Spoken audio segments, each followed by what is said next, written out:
কি কাটতেছো? মুরগি। মুরগি? জি। সবগুলো রান্না করবো? হ্যাঁ। কেন? একটু ধুয়ে দিই। না, একটু ধুয়ে দিই। ধুলে ঠ্যাং মাথা ধুয়ে দাও। ঠ্যাং মাথা ধুয়ে দিমো? আচ্ছা, এই যে তুমি এই যে প্রতি শুক্রবারে যে একটু ভালো মোড়া খাও, বাচ্চাটা খায় না, তোমার খারাপ লাগে না? তুমি কি করে খাও? খারাপ তো লাগেই, কিছু করার নাই, এটা পরিস্থিতি শিকার। কেন? ছেলেটা আমার ওইখানে কি খায় না খায়, আমার রান্না করতে ইচ্ছা করে না, জানো?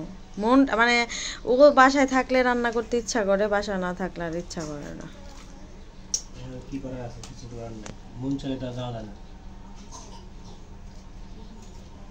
তারপরে মাসে শেষে যখন বেতন পাবো তখন একটু ভালো মন্দ রান্না নিয়ে যাবো।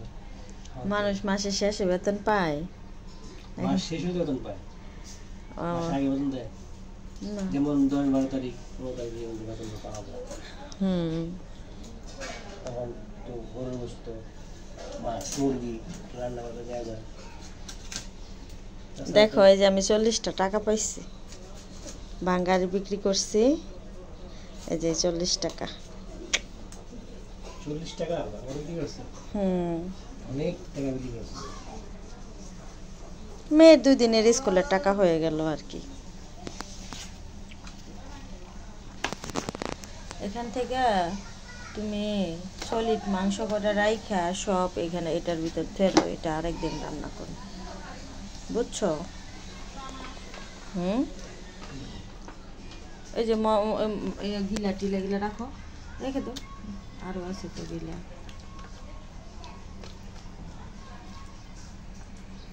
আর সলিড মাংস রাখো 2-3 পিস, খালি এগুলা তো ভালো লাগবে না।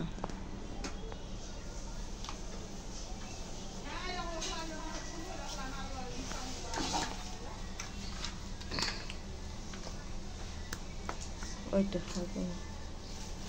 এটা আরেকদিন রান্না করা যাবে না? এটা রান্না করবা? তুমি যদি খাইতে পারো তাহলে আমি রান্না করব, খাবা? মুরগির মধ্যে তোমার 250 গ্রাম ফালানো। এটা ঠিক।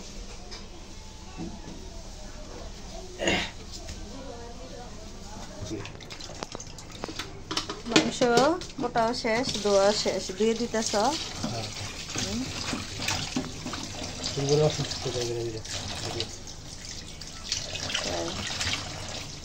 ভালো করে দিতে হইব।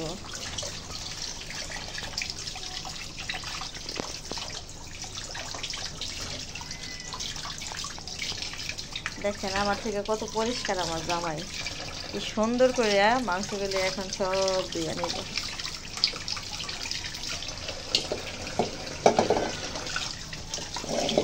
এখানে রাখো, তুমি সবগুলো এখন ধুয়ে পরিষ্কার করে দিব আর আমি রান্নাটা করবো।